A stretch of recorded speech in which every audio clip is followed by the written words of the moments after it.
Good morning. 2 ദിവസം ചേട്ടന് ജോലിക്ക് പോകണ്ടായിരുന്നു. അപ്പോൾ ഇന്ന് ചേട്ടന് പോകണം. അതുകൊണ്ട് തന്നെ നമ്മൾ രാവിലെ എണീറ്റിട്ട് ആദ്യം ചെയ്യുന്നത് ചോറ് ഊറ്റിപ്പൊരിക്കാൻ വെക്കുകയാണ്.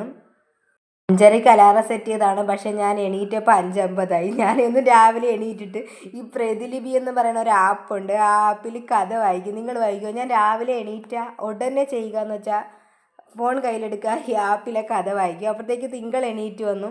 ഞാൻ എപ്പോൾ ഉറക്കം എണീക്കും അപ്പോഴത്തേക്ക് അവൾ എണീക്കും. ഞാൻ പോയി കിടന്ന് അവിടുത്തെ ഉറങ്ങാൻ പറഞ്ഞിട്ട് അവൾക്ക് വയ്യ. അവളവിടെ പിന്നെ കസേരയിൽ അവിടെ അങ്ങ് ഇരുന്ന്. ഇന്ന് ദോശയാണ്. മെനിഞ്ഞാന്നത്തെ മാവ് ഉണ്ടായിരുന്നല്ലോ, ഇന്നലെ എനിക്കും തിങ്കളിനെ മാത്രമല്ലേ ഉണ്ടാക്കിയുള്ളൂ. അപ്പോൾ ബാക്കി മാവിൽ ഇന്ന് ദോശ ഉണ്ടാക്കാമെന്ന് വെച്ച് ദോശയും മുട്ടക്കറിയാണ് ഉണ്ടാക്കുന്നത്. ചേട്ടന് അന്നത്തെ പോലത്തെ തട്ടിക്കൂട്ട് മുട്ടക്കറി ഉണ്ടാക്കാമെന്ന് വിചാരിച്ചു. നമുക്ക് ബാക്കി ഇനി അമ്മക്ക് പുട്ടുണ്ടാക്കാമെന്ന് വിചാരിച്ച്. ഇപ്പോൾ ഇതിൽ ദോശമാവ് വളരെ കുറവാണ്. ഞാൻ ഉപ്പൊക്കെ ഒഴിച്ച് മാറ്റി വെച്ചിട്ടുണ്ട്. ഇന്ന് വിഴുക്കാണ്, കോവയ്ക്ക വിഴുക്കാണ്. ഞാൻ മെനിഞ്ഞാന്ന് വീട്ടിൽ പോയിട്ട് വന്നപ്പോൾ കോവയ്ക്ക കൊണ്ടുവന്നിട്ടുണ്ടായിരുന്നു. അങ്ങനെ കോവയ്ക്ക വിഴുക്ക്. അതിനിടയ്ക്ക് തിങ്കളിരുന്ന് അവളെ നിർബന്ധം പിടിക്കുന്നുണ്ട്. ഞാൻ അവിടുത്തെ പോയി കിടക്കാൻ പറയുന്നുണ്ട്. പക്ഷെ ഞാൻ എണീക്കുമ്പോൾ അവൾ കൂടെ എണീക്കും. സാധാരണ പിള്ളേരൊക്കെ വിളിച്ചെണീപ്പിക്കാൻ പാടാണ്. ഇത് സ്കൂളിൽ പോകാൻ നേരത്തായാലും വിളിച്ചെണീപ്പിക്കാൻ ഒരു പാടില്ല. എണീറ്റ് വന്നിരുന്ന് എനിക്ക് പോണ്ട എന്ന് പറഞ്ഞ് അവിടെ ഇരുന്ന് കരയും. ശരിക്കും പറഞ്ഞാൽ രാവിലെ എണീക്കാൻ നല്ല മടിയാണ്. പിന്നെ എങ്ങനെയെങ്കിലുമൊക്കെ അങ്ങ് എണീക്കുന്നതാണ്. ഞാനിതിൽ ആദ്യമേ തന്നെ മുളക് പൊടി മല്ലിപ്പൊടി ഇടൂല കേട്ടോ.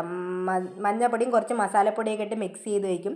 ഉള്ളി ഞാൻ ഇങ്ങനെയാണ് അരിയുന്നത്. ഈ കയ്യിൽ വെച്ച് അരിയുമ്പോൾ കയ്യിൽ പാട് വീഴും, അല്ലെങ്കിൽ അതെനിക്ക് സ്പീഡില്ല. അപ്പോൾ ഞാനിങ്ങനെ കട്ടിംഗ് ബോർഡിൽ വെച്ച് അരിയും. ഇങ്ങനെ അരിഞ്ഞിട്ട് ഞാൻ പിന്നെ അതിങ്ങനെ ഞുറുക്കി ഇടും.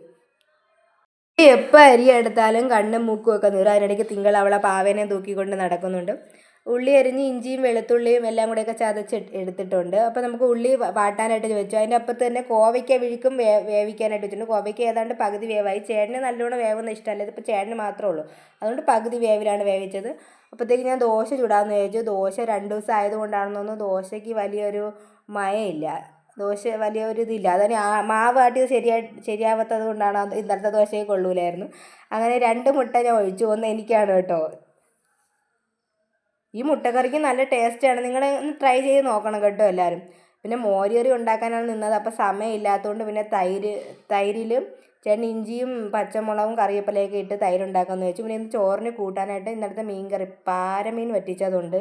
പിന്നെ ചമ്മന്തി, മുട്ട, അത്രയേ ഉള്ളൂ.